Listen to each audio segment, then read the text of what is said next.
বেগুনের ঝোল নাকি সর্ষের ঝাল, ইলিশের কোন পদ আসল স্বাদ তুলে আনে, এইসব নিয়ে বাঙালি আলোচনা করতে পারে বছরভর।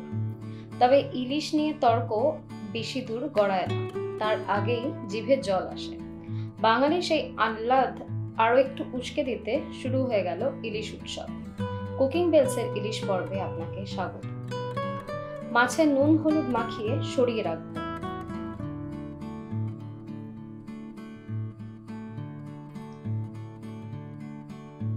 আজকের পদটা আমি সর্ষের গুঁড়ো দিয়ে করব, তাই 80 গ্রাম সর্ষের গুঁড়ো নিয়ে তাতে 8 চা চামচ হলুদ গুঁড়ো মিশিয়ে স্বাদ মতো নুন এবং গরম জল দিয়ে ভিজিয়ে রাখব।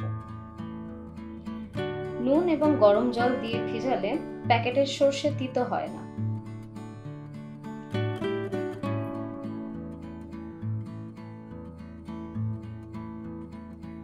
কড়াইয়ে 2 টেবিলস্পুন তেল গরম করে তাতে সামান্য নুন দিয়ে দেব, যাতে ভাজার সময় মাছ কড়াইয়ে লেগে না যায়। এরপর একে একে মাছগুলোকে হালকা করে দুপাশ ভেজে নেব।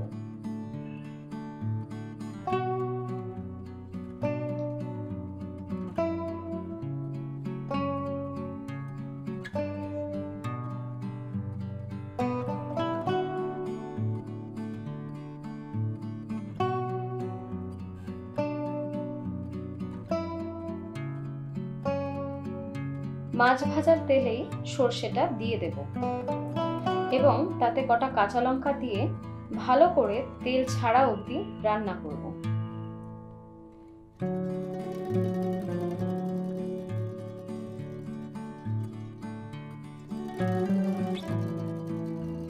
তারপর তাতে 1 কাপ ঈষদুষ্ণ গরম জল ঢেলে জল ফুটে উঠলে মাছগুলোকে সাবধানে দেব। এক্ষেত্রে আপনি কাঁচা মাছ রান্না করতে পারেন। সেক্ষেত্রে মাছগুলোতে নুন বা হলুদ না লাগিয়ে কাঁচা অবস্থায় মাছগুলোকে ফুটন্ত ঝোলে দিয়ে দিতে হবে।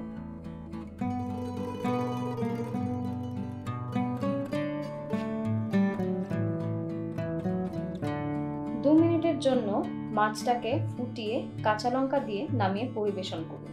সর্ষে ইলিশ।